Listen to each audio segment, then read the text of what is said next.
Lo primero, el carácter de la democracia que queremos construir de aquí para adelante, porque está claro que la democracia que hasta el momento hemos tenido es una constitución, o sea, una democracia, media, que no es una verdadera democracia. Tiene que haber una mayor participación popular, tiene que haber iniciativas que se incorporen como la iniciativa popular de ley, la posibilidad también de revocar mandatos de los elegidos que no representen los intereses por los cuales se los eligieron.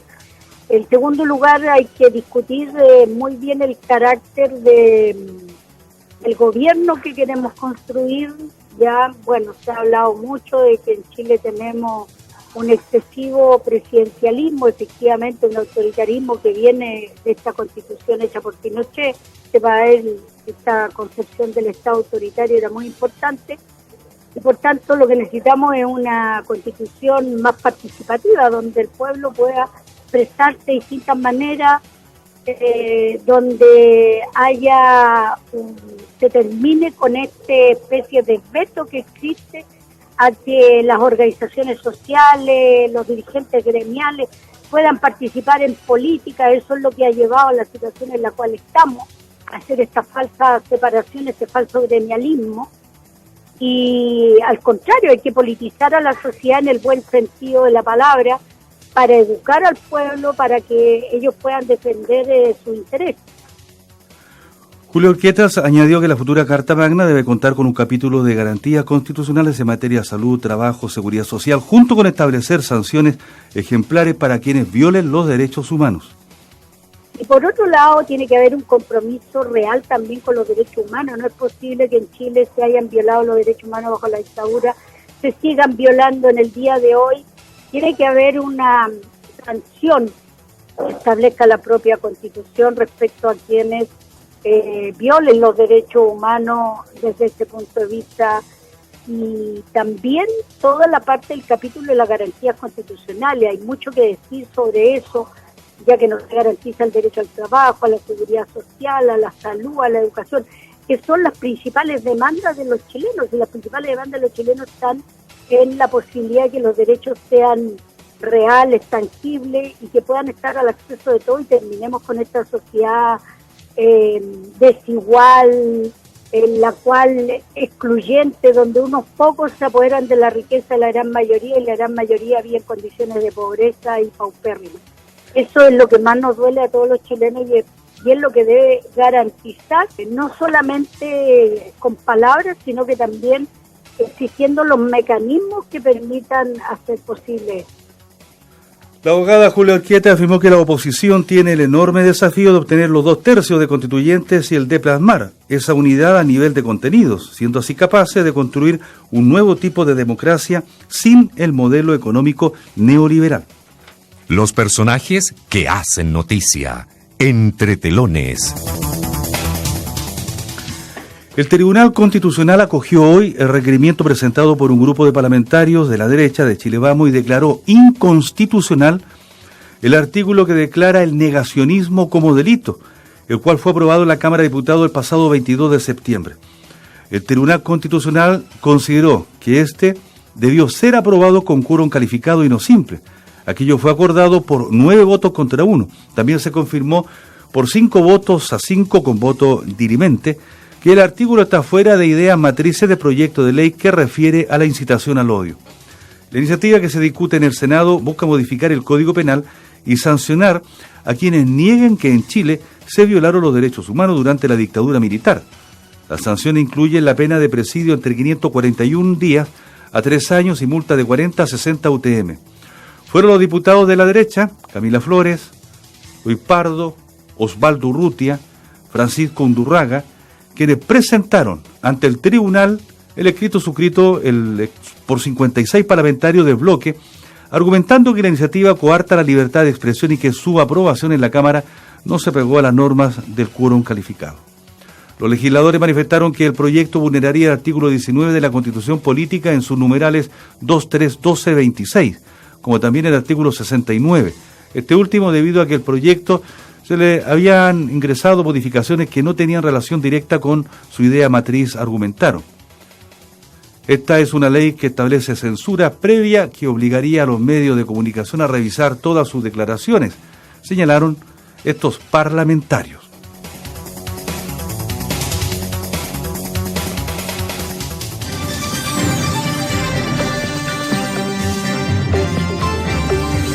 Entre telones. Resumen de noticias. Tribunal Constitucional acoge requerimiento de la derecha y declara inconstitucional artículo que sanciona el negacionismo. Trabajadores de la salud protestan frente al ministerio, exigen el cumplimiento de mejoras sanitarias y laborales para enfrentar la pandemia. Aprobación del presidente Piñera cae en 9 puntos y 50% cree que situación económica es regular. A los 88 años fallece el reconocido actor chileno Nissin Charín, exdirector del Teatro Ictus. Ex subsecretaria de Previsión Social, Julia Urquieta, apuntó al fortalecimiento de los derechos colectivos como el gran desafío en el marco del debate constitucional. En la capital, a esta hora, la temperatura es de 24 grados 4 décimas, humedad del 42%. Cielos despejados para este jueves 5 de noviembre, una máxima que rondaría los 28 grados en Santiago. 1 de la tarde con 30 minutos. La invitación es a continuar en la compañía de Radio Nuevo Mundo. Hasta pronto. Artículo 40T, el siguiente párrafo quinto de un título tercero y un artículo 40U del siguiente tenor. Párrafo 5. De las penas aplicables a quienes se desempeñen en una organización deportiva. Artículo 40U.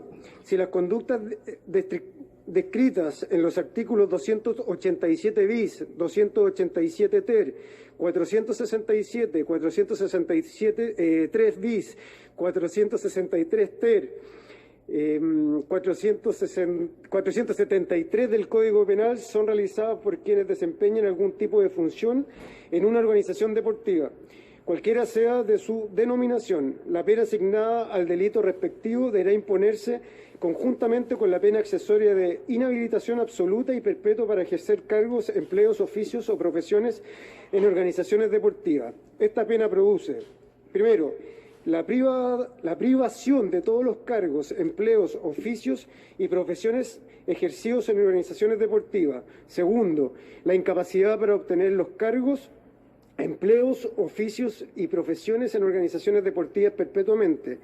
En este caso, ejecutoriada que sea la sentencia definitiva, el tribunal la comunicará al Instituto Nacional del Deporte. He dicho, señor presidente. Gracias, diputado Keitel. Le ofrezco la palabra a la diputada de Renovación Nacional del distrito número 9 de la región metropolitana, doña Erika Olivera de la Fuente. Diputada Olivera, tiene usted el uso de la palabra. Muchas gracias, presidente. En los últimos 3 años, la Comisión de Deporte y Recreación se ha enfocado en impulsar proyectos de ley que vengan a perfeccionar nuestra legislación en lo relativo al deporte, tanto para actualizar las normas a los tiempos actuales, como también para hacer frente a situaciones puntuales que han afectado al deporte nacional y que han afectado el desarrollo de los deportistas, como también de los diferentes tipos de organizaciones deportivas.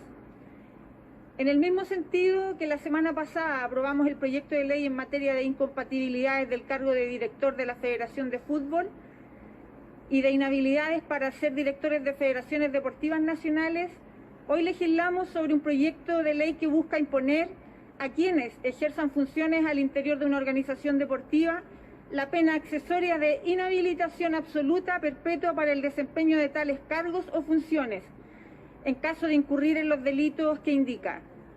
Y las razones de impulsar este tipo de proyecto, presidente, radica principalmente en que el desarrollo de las organizaciones deportivas, especialmente a partir de la progresiva profesionalización de ciertas disciplinas que también consolida el deporte como una actividad económica, ha generado situaciones de irregularidad, de aprovechamiento y de corrupción que creemos intolerables en una actividad social tan noble como sana como lo es el deporte.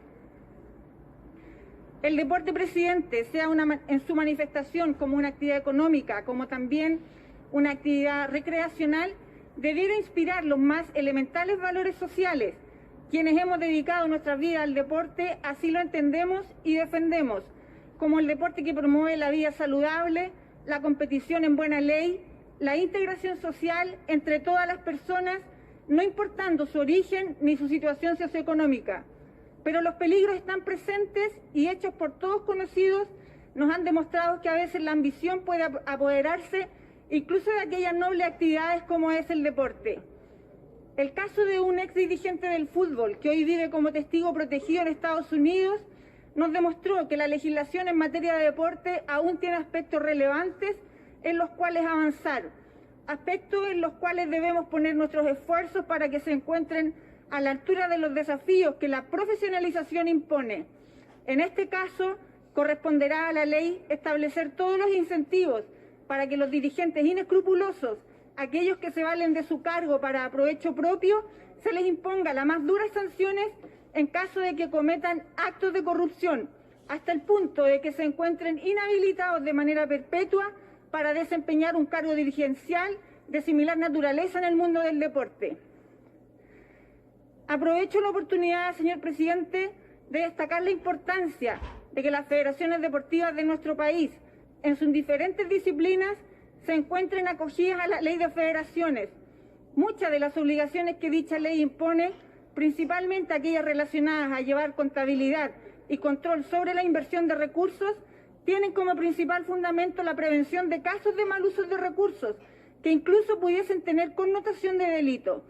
Por ello es importante volver a dar un impulso para que las federaciones que no se han acogido a la ley lo hagan, y así robustecer la institucionalidad deportiva del país con el solo fin de mejorar las condiciones y desempeño de nuestros deportistas. He dicho, presidente, muchas gracias.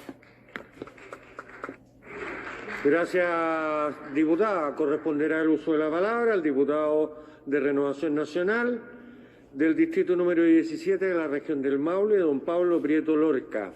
Diputado Prieto, tiene usted el uso de la palabra. Gracias, presidente. Tal como he planteado en otras intervenciones en este hemiciclo, como diputado preocupado por el tema del deporte en el país, debo afirmar que nuestra institucionalidad deportiva ha atravesado por un proceso ambivalente y bastante extraño, tal como lo manifestó quien me antecedió, la destacada Erika Olivera, por su intermedio, presidente. Es cierto, por un lado, que nuestros deportistas, selecciones y representantes al más alto nivel han obtenido logros que nos enorgullecen. Y aquí no hablo exclusivamente del fútbol y la generación dorada, sino que también de muchos otros deportes como la natación, las artes marciales, el básquetbol en sus categorías menores y muchos otros. Sin embargo, al mismo tiempo y casi en paralelo, ha habido escandalosos hechos de corrupción y falta de probidad en la dirigencia y en la administración deportiva. Casos bastante conocidos como el del expresidente de la ANFP, las repercusiones de estos hechos incluso a nivel internacional. El caso de la Federación de Tenis o el quiebre desde hace ya algunos años al interior de la Federación de Básquetbol Nacional, por ejemplo, que justifican la necesidad de avanzar en profesionalizar y perfeccionar la dirigencia deportiva. Es por eso, por lo que en este proyecto que hoy discutimos y que fue aprobado unánimemente en la Comisión de Deporte, se ha innovado en un aspecto legislativo importante, como es instaurar una pena accesoria para aquellos dirigentes deportivos que sean condenados por los delitos de corrupción entre privados, delitos en procedimientos de quiebra y por el delito de estafa, quienes quedarán además inhabilitados de por vida para desempeñarse como dirigentes deportivos al interior de una organización deportiva o ejercer algún cargo o labor dentro de ella. Esta clase de legislación, presidente, coloca a la gestión deportiva en un piso cada vez más similar a la gestión profesional, por ejemplo, de empresas o corporaciones privadas, lo que es del todo obvio si necesitamos profesionalizar esta importante función. Volviendo un poco a lo dicho en un inicio, señor presidente, no queremos más que nuestros deportistas estén solos. que mientras ellos entrenan y trabajan a diario para obtener sus logros, los dirigentes y gestores se dedican a acciones reñidas con la probidad y poco transparentes, empañando finalmente el logro deportivo, que es lo que debe inspirar a los niños y a los jóvenes del país. Adhiero a este proyecto y manifiesto y espero que la Cámara, tanto diputados como diputadas, podamos votar afirmativamente para esta importante medida. Gracias, presidente. Gracias a usted, estimado diputado. Corresponderá el uso de la palabra al diputado de la Federación Regionalista Verde Sociales Independientes del distrito número 4 de la región de... Le ofrezco la palabra a don Boris Barrera, luego don Florcita Alarcón. Gracias, presidente, y qué bueno que el ministro nos escuche a través de su intermedio. En el contexto del primer aniversario de la revuelta social del 18 de octubre del 2019, el Instituto Nacional de Derechos Humanos dio a conocer un informe donde destacan hasta marzo de este año han presentado 2.520 querellas por violaciones a los derechos de las personas. Ojo, solo en 5 meses. Gran parte de ellas contra carabineros, 2.340, seguidas por el Ejército y la PDI. La mayoría de estas querellas son por apremios ilegítimos, torturas, violaciones, violencia innecesaria. Hombres, mujeres, jóvenes, niños y niñas que han sido víctimas del accionar de agentes del Estado chileno, con consecuencias graves como muertes, trauma ocular, pérdida de visión irreversible. Hay también cientos de jóvenes con prisión política sin pruebas o bajo montajes, entre otros como el que conocimos ayer en relación al incendio en la estación Pedrero.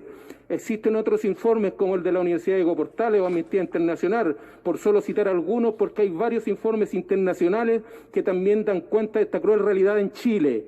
¿Y qué ha dicho la derecha chilena? Nada. Prefieren mirar para afuera, desviar la atención y no asumir que el abuso policial se ha convertido en una política de Estado de un gobierno insensible. Es decir, como lo han dicho aquí, ver la paja en el ojo ajeno y no la viga en el propio. ¿Por qué insistir entonces con Venezuela? ¿Qué han dicho sobre Colombia? El último informe de Naciones Unidas para el periodo comprendido entre junio y septiembre del 2020 señala que a lo menos hubo 42 masacres, en donde 48 líderes sociales y defensores de derechos humanos han sido asesinados. ¿Dónde está la protesta del gobierno de Piñera y sus diputados sobre esta dramática situación? Quiero contarle, señor presidente, que unas semanas atrás se votó y se aprobó en el Consejo de Derechos Humanos de la ONU una resolución, escuche bien, para el fortalecimiento de la cooperación y asistencia técnica en el campo de los derechos humanos en la República Bolivariana de Venezuela, que habla de mantener el diálogo y la cooperación con la oficina de la Alta Comisionada con el fin de fortalecer el sistema de protección social y derechos humanos en Venezuela, proyecto que el mismo Estado venezolano votó a favor. Pero ¿sabe cómo votaron los paladines de los derechos humanos, señor presidente? ¿Sabe cómo votó el gobierno chileno? El mismo que fue a hacer un papelón a Cúcuta, votaron en contra. Mire, tremenda contradicción. Venezuela, señor presidente, es un país que desde el año 2013 sufre un criminal bloqueo que solo busca derrocar a un gobierno que no responda a los lineamientos del Departamento de Estado y que solo ha llevado a enfrentar una de las más grandes crisis económicas de su historia. ¿Cuáles son los crímenes de este bloqueo? Más de 30.000 millones de dólares han sido robados por operaciones bancarias de Estados Unidos y el Reino Unido. Las sanciones unilaterales han afectado la importación de medicinas para sus habitantes, alimentos e insumos para la industria agroalimentaria. A pesar de ello, el pueblo venezolano, como lo ha hecho Cuba desde hace más de 60 años, resiste y se pone de pie frente a los intentos por derrocarlo, entre ellos los de este gobierno que no tiene autoridad moral para hablar de otro país sobre derechos humanos, mientras aquí se sigan violando los derechos humanos de todas las personas, de los chilenos y las chilenas. Gracias, señor presidente. Gracias, diputado Barrera. Le ofrezco la palabra a don Pedro Velázquez. Gracias, señor presidente. Por su intermedio quisiera compartir un concepto que en derecho, y especialmente en derecho internacional, y está consagrado en la ONU, que es el derecho de la autodeterminación de los pueblos. Más conocido como derecho de autodeterminación. Es el derecho de un pueblo a decidir sus propias formas de gobierno, perseguir su desarrollo económico, social y cultural, y estructurarse libremente, sin injerencia externa y de acuerdo con el principio de equidad. La libre determinación está recogida en los pactos internacionales de derechos humanos como también las resoluciones de la Asamblea General de la ONU. Señor presidente, durante 17 años en nuestro país se violaron sistemáticamente los derechos humanos. Aquí no se trata de hacer un empate, pero sí podemos señalar que durante esos 17 años hubieron una serie de restricciones, como la ley Kennedy y otras, en el cual impedían a nuestro país una serie de cambios en el ámbito comercial. En el caso de Venezuela, señor presidente, la situación es la que tienen cualquier otro país en el mundo y que, por cierto, las distintas organismos como la Comisionada para los Derechos Humanos ha informado, pero ninguna de estas informaciones hasta el momento ha llegado al Consejo General de las Naciones Unidas, única instancia que tiene la resolución para intervenir o tomar medidas drásticas frente a lo que está ocurriendo en cualquier país y en este caso en Venezuela. La situación no es fácil, por lo tanto lo que se pide al gobierno de Chile es tener prudencia. La misma prudencia que se requiere para todos los estados, como también la prudencia que exigiríamos nosotros frente a cualquier país que quiera intervenir en los asuntos externos de nuestro país. Por lo anterior, más allá de todo lo que se pueda estar relacionado a lo que ocurre en Venezuela, lo cierto es que acá también es conveniente señalar que hay sectores de extrema derecha en Venezuela que están generando situaciones de crímenes y también se están oponiendo a un proceso que pueda que yo en absoluto lo comparta, pero eso no significa quedarnos callados. Finalmente quisiera decirle a usted, señor presidente, que la mejor manera que nuestro país puede avanzar y ayudar a Venezuela a través del diálogo, a través de la confianza, generar puentes y de esa forma ayudar a Venezuela en su proceso democrático. He dicho, señor presidente, muchas gracias. Muchas gracias, diputado. Le ofrezco la palabra al diputado Isa Cort y luego a Tucapel Jiménez. Muchas gracias, señor presidente. Por su intermedio, en primer lugar, saludo al ministro de Relaciones Exteriores, don Andrés Alamán, y agradezco el informe detallado, consecuente, enérgico que ha planteado en su análisis, porque lo que nos ha planteado el canciller Alamán es una realidad, es un hecho objetivo en base a documentos oficiales, a informes internacionales que son leídos por la mayor cantidad de los países a nivel mundial, y también tiene la firma, sobre todo los primeros informes que hizo referencia el canciller Alamán, de una persona que es reconocida como defensora de los derechos humanos, como es la expresidenta Michelle Bachelet. Por lo tanto, el tono del gobierno es un tono que está basado en el multilateralismo, está basado en el respeto y en el compromiso a los derechos humanos, está basado en aspectos que son transversales y objetivos, y en ningún caso aquí hay una búsqueda de una mirada ideológica o política del gobierno, y eso yo quiero destacarlo.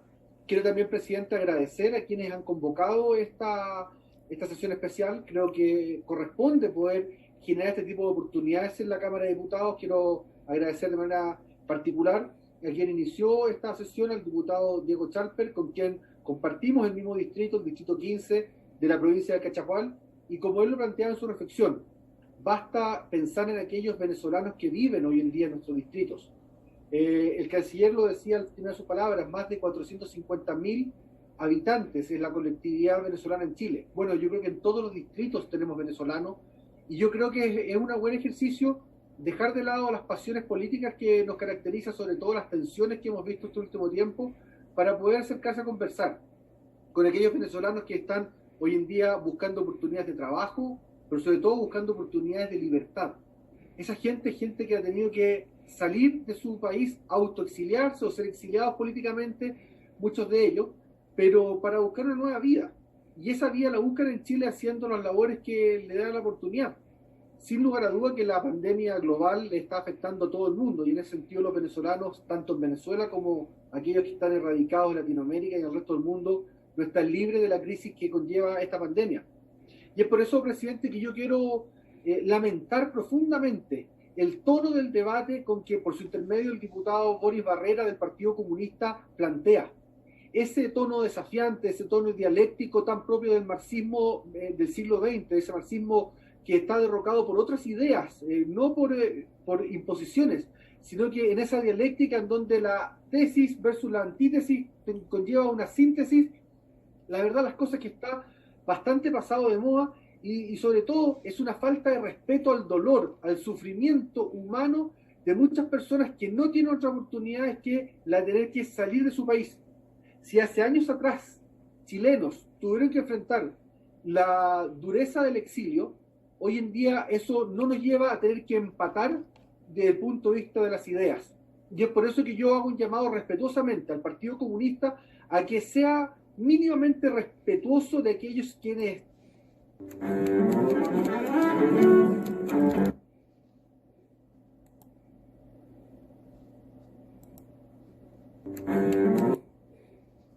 que para quienes vivan en esa época no se van a poder imaginar cómo era ahora. Yo creo que se va a concretar claramente ya de aquí a lo más unos 20 años. Vamos a ver qué forma toma realmente, qué papel cumple en ese mundo Estados Unidos, etc. Y ahora déjame pasar a mi primer bloque, Nicole. Oye, solo decir que conversar con la gente joven, cuando uno le plantea estas cosas, con los millennials, centennials, la generación Z, no les produce ese temor que tienen las generaciones mayores, porque ellos nacieron en estos mundos tan rápidos. Así es. Nosotros estamos, yo por lo menos, tú no, tú eres mucho más joven, estamos pasados nomás tú. O sea, nos podrían decir con toda razón, mira, lo que pasa es que usted es de otro mundo, usted nació en otro mundo, a usted le gusta ese otro mundo, y adiós señor, ¿por qué no se va a su casa, jubílese, y luego muérase? Ok, eso es lo que voy a hacer. No se preocupen, lo tengo todo planeado ya. Y ahora entro a mi primer bloque y lo voy a iniciar. Lo inicio con Hey, el mejor corredor inmobiliario de Chile, period. El mejor corredor, porque vende, fíjese usted, vende. No me diga, sí le digo, vende. Mientras que otros corredores usted les pasa su propiedad y siéntese a esperar, porque pueden pasar meses y no pasa nada. ¿Qué te parece, Nicole, que vamos a la escena nacional? Porque no han dejado de pasar cosas esta semana acá bastante fuertonas, ¿no? Sí, hablemos un poco de nuestro Parlamento y qué bueno que comenzamos hablando de la elección de Estados Unidos, porque yo te quiero hacer una comparación con respecto a cómo están funcionando nuestros legisladores y la Cámara de Diputados. Quizás se escapa un poco nomás el Senado, pero yo hago la pregunta, ¿cuál es la diferencia entre el estilo que tanto se le critica a Trump y que uno ve los comentarios en Twitter de nuestros parlamentarios diciendo que no pueden creer que Estados Unidos vota a Trump, etcétera? ¿Cuál es la diferencia de la manera en que gobierna y la política de Trump con el Parlamento chileno? A mí en este minuto me parece que no tiene ninguna diferencia. Utilizan la polarización, exacerban las diferencias, torpedean al gobierno independiente al proyecto que sea. Utilizan la institucionalidad a su gusto, se la saltan cuando quieren, en fin, podría seguir diciendo la lista, pero me parece que todas esas son las mismas características que nuestros propios políticos le critican a Trump. Y eso es lo que se vio un poco ayer con la acusación constitucional contra el ministro, que, dicho sea de paso, la noticia para nosotros de hoy en la tarde, pero para ustedes día jueves, que ya tenemos un nuevo ministro del Interior y es el exalcalde de Estación Central, que tuvo que renunciar, Rodrigo Delgado, que también es de la UDI, así que veamos si serán más de 3 meses. ¿Cuánto durará? Abramos una casa de apuestas puesto. ¿De qué lo van a acusar? Ese puede ser. Una apuesta es de qué lo van a acusar. La otra es cuánto se van a demorar en acusarlo. Tú decías que no hay mucha diferencia entre el Parlamento chileno, el estilo por lo menos, y Trump. Bueno, yo creo que hay un montón de diferencias, porque Trump ha conseguido cosas concretas para Estados Unidos. Está consiguiendo que Israel y varios países del Medio Oriente árabe, países musulmanes, retomen relaciones diplomáticas y por lo menos crezca algo el territorio de la paz. Me parece un tremendo logro. Ha conseguido o está consiguiendo al menos ponerle algún freno a la expansión del candidato imperio chino. La economía iba funcionando muy bien. Claro que llegó la pandemia, pero eso no es culpa de Trump, a menos que quieran echarle la culpa a Trump también de la pandemia. En cambio, el Parlamento nuestro, que tiene un estilo áspero como Trump, pero no produce nada. ¿Qué es lo que ha producido el Parlamento? Dime tú, aparte de ir desfondando las AFP, Pero dejemos eso a un lado, vamos a suponer que era quizás hasta necesario una sacada. Pero fuera de las acusaciones constitucionales y las interpelaciones, ¿cuál ha sido el aporte del Congreso? Te pregunto yo. Porque Trump uno lo puede por su estilo reprochar, criticar. A mí me da lo mismo su estilo, incluso me gusta su estilo, a mí me gustan esas personas. Pero por último, supongamos que yo fuera blandito, educadito, caballerito, entonces me moleste que sea tan beligerante Trump, como me dijo una persona. Bueno, está bien, pero hace cosas. ¿Qué hace el Parlamento? Además, el Parlamento chileno no es meramente beligerante. La palabra que yo usaría es otra, bastante distinta. Es malicioso, es mala leche, es hincha pelota, es majadero, es saboteador, eso es lo que es. Así que creo que hay enormes diferencias entre Trump y el Parlamento chileno, total. Yo creo que no vale ni siquiera la pena revisar los argumentos para acusar al ministro Pérez, pero realmente yo anoto unas frases que, así como dicen Trump degrada la presidencia, a mí me parece que este Parlamento completo ha degradado la democracia y el Congreso Nacional. Ayer en la acusación hablaba Gabriel Asensio, hablaba de que ha sido muy ambiguo el ministro en condenar la violación a los derechos humanos. No tiene ningún sustento esa frase, aparte de...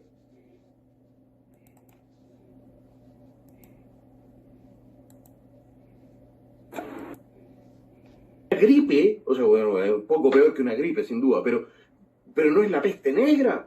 No. Y sin embargo, estamos viviendo como en Chile se está viviendo como en la Unión Soviética, pidiendo permiso para pasar de una región a la otra.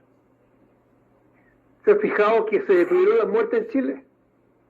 Hace un mes que está en 14.500 las muertes de COVID oficiales del MinSal, y fíjate que desgraciadamente no aumentan, Juan, porque el COVID es una enfermedad estacional igual que la gripe o la influenza. Es lo mismo que pasó en Europa. Pero por supuesto. Llegó la primavera y llegó el verano. Por supuesto. Llegó la primavera y el verano y se pararon aquí los contagios y se pararon también las muertes. Vuelve entonces el invierno y empezaron de nuevo con el tema del... ¿Por qué? Porque entra de nuevo, es la temporada de influenza. Sí, Johannes, pone en la pantalla lo que estoy compartiendo. Miren cómo están tapando. Una foto que están subiendo allá en Estados Unidos, este video. Están tapando en la sala allá al fondo, que es donde se hacen los conteos, frente a toda una audiencia que están haciendo el escrutinio. Entonces, díganme que no es sospechoso esto. ¿Por qué ahora, justo en el proceso de conteo, se ponen a tapar ventanas? Pero si eso debe ser todo lo contrario a la vista de la gente. Obvio, lógico. O sea, es mucho más descarado.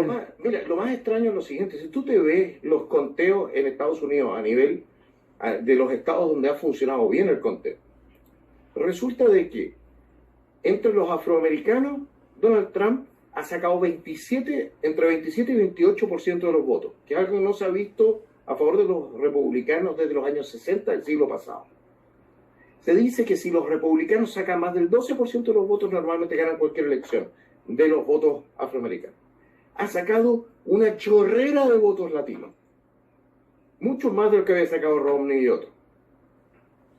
Y sin embargo nos quieren convencer de que a pesar de todo este trasvasije prácticamente de votos de minoría que se han decidido a no andar siguiendo y comprándose la estupidez microprogresista que nosotros vamos a hacer súper arcoíris, la weá, que a pesar de eso entonces Donald Trump está perdiendo como en la guerra. No me vengan a joder, man. Y eso con explosiones de participación electoral y eso naturalmente solamente en ciertos estados. Ciertos estados, 110. Ciertos estados. 110%. 110%. Puta, la weá está como en Norcorea, weón. Es tan completante el proceso participativo que hasta los muertos se levantan a votar, una cosa increíble. Sí, dicen la fiesta de la democracia. Dicen que vio a alguien que por ahí tuvieron vieron el voto de Abraham Lincoln también. pero estaba votando por los demócratas. Y la duda, claro, todos los demócratas. Oye, la duda es si Trump con... Acá el tema es súper delicado. Es bueno tener ambas partes.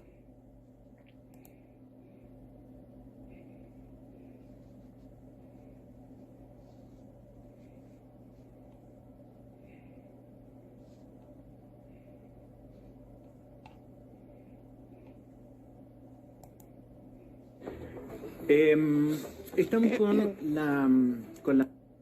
Padres también salimos, pero ya no había nada y Carabineros le dio la información a Fiscalía y Fiscalía mandó a la PDI a las 12 de la noche. Al tiro.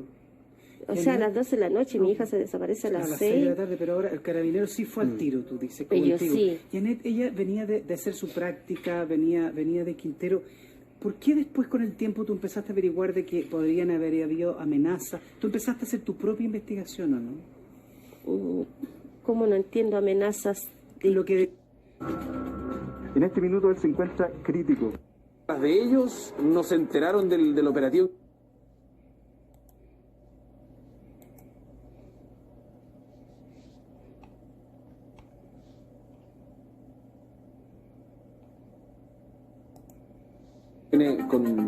Con la vida bastante complicada en este minuto.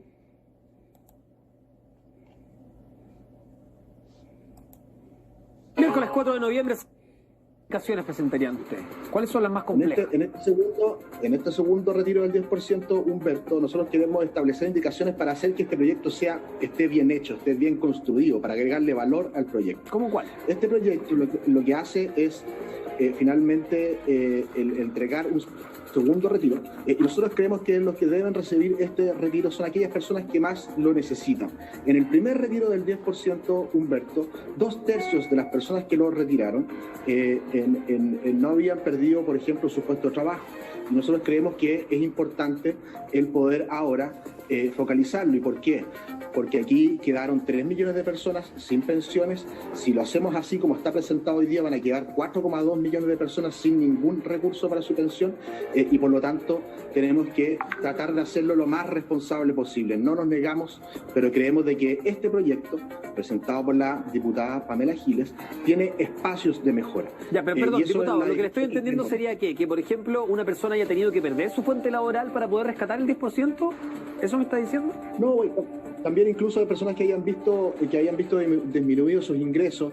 Esas son las indicaciones que se van a empezar a ver hoy en la Comisión de Constitución, que está despejando por ahora otros temas, como por ejemplo el tema de las rentas vitalicias, que es un espacio que es evidentemente inconstitucional, y por lo tanto creo que tiene que ir a verse el tema específico del retiro del 10%. Para darle la palabra a todos y conversar entre todos, precisamente por este punto le quiero dar la palabra a la diputada Castillo. ¿Ustedes abrirían, diputada, por ejemplo, a una indicación como esta de entregar este 10% de manera escalonada, dependiendo de quiénes sean a los que más les urge estos fondos, o no van a transar en eso?